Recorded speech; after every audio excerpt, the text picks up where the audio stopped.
Brad! Brad, punta na tayo sa school. Anong oras na? Brad! Uy! Punta na tayo sa school. Maliit na tayo. Brad! Maliit na tayo.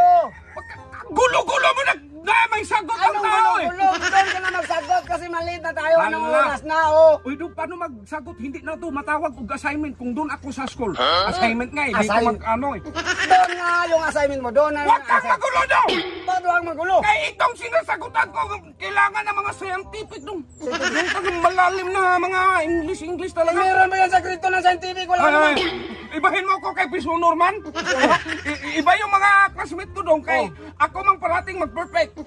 Kaya huwag kang magpakialam kay grade 1 ka man, hindi ka makarelate sa mga sinasagot ko dong. Oo nga, grade 1 ako, pero doon ka na mag-answer sa ano, sa eskwelahan. Maliit na tayo. Maliit Sagutan na mo, tayo. ang ingay mo pa eh. Tayo naman dalawa na iwan.